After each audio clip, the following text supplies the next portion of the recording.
When I look at my storyboard, I see that scuba diving is actually not the first clip that I'm going to use, so I want to make sure I have everything in order.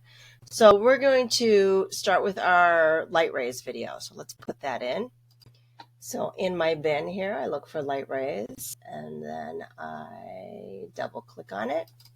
It will open it here on the program monitor. Just make sure, again, program, when you click at the top of this monitor here, this shows you what's on the timeline, and it shows you right now we've got 9 seconds and 3 frames long. And this, where it says source, is that video that I opened in my bin. So I'm going to find the beginning and the end, and I have a little bit highlighted already. And so I'm going to find where I want it to start, hit I or mark in on there, and then I'm going to find where I want it to end, and then O or mark out on that button there. So when I drag down to the timeline, I'm going to see it's actually going to undo here. Control Z will undo. So if I drag it down, if I drag it right onto my V1 track, it's going to actually delete what I have, which is not what I want it to do. So Control Z to undo. Instead, I want to put it at the beginning of this clip.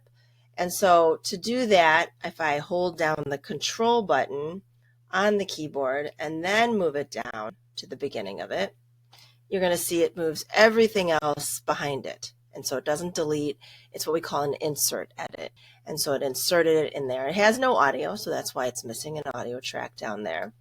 And so now when I watch it, I've got the video there, the light ray, and then scuba diving, which does have clip sound. So I'm going to hit this mute button on the A1 track, and then that will just automatically mute the entire track, whatever sounds I put down here.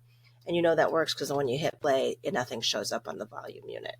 And again, my zooms are down here, so if I want to zoom in and out so I could see better, I can do that. And then the next shot I want to put down is my blue boat.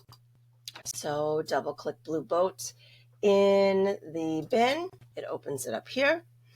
And I wanted, looks like 8 seconds of blue boat. So I'm going to just move this to right about here, mark my out first, and then go backwards to about 4 seconds, and then mark an in there. So in and out. Got that there. I'm going to hold down control, and then I'm going to drag it, and this time I'm going to drag it in between those shots. And again, you see how it moves down, so then that way it doesn't delete what I have. It's just an insert on there. And then the next shot I want is boat dive. So then boat dive, I'm going to double click on it in here. And then I'm going to get them right when they dive in.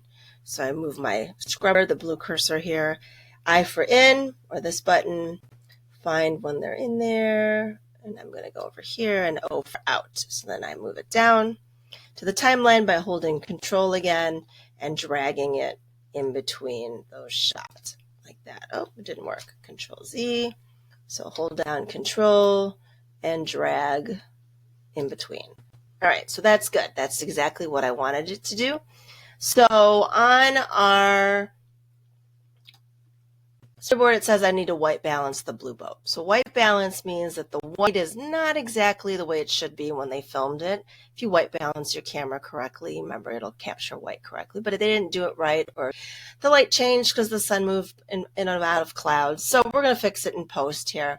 So now I'm going to switch workspaces. I'm going to go over to my workspace button, and I'm going to pick color because I'm going to fix the color correcting here. And see how it changes the workspace panel to be exactly the way I'm going to use these settings to change the color.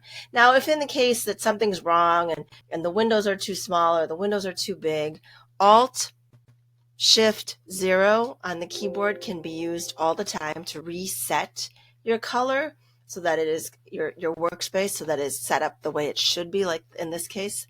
So we're going to white balance. So under Lumetri, it says Lumetri here over in my Lumetri colors. It's a basic correction. So when I open this folder for basic correction by hitting this little caret next to it, it will open up all of the settings and the features. And under color, so again, if it's closed, you just have to open it. It says white balance. So I'm going to click on this white eyedropper, white balance eyedropper, and then see how it's now a little eyedropper icon. And so I'm going to click on the picture in there that needs to be white. Before I do that, just make sure that your blue line on your timeline is over your blue boat, because then it'll show up in the program monitor. So if you're seeing an old shot, for instance, like this is not what we want on white balance. So I just click on my time here on the timeline, and then it opens up the blue boat. So then I can see what I'm doing. So again, color, workspace, color, and then I'm going to click on under basic correction, white balance, the eyedropper, and I'm going to tell it this should be white. So I'm going to click on it, and then it's going to autocorrect everything after that. Oh, and it didn't work. Okay, so the reason it didn't work is because I didn't actually pick the clip. I moved the blue line. So go back to your timeline again, click the clip, because then it tells us this is the one I want to fix. I put the blue line above it so I could see it, but really it's important that you click it on there. So again, workspace, color, under basic correction, under color, eyedropper, white balance, click on the boat, because this is the one that I want to make sure is white, and see how it automatically corrected all of the other colors to match. I did that on the timeline. If I had to white balance a different thing, then I would have to pick that, move the blue line, and do white balance on that. So, but the one I wanted white balance for sure is that blue boat.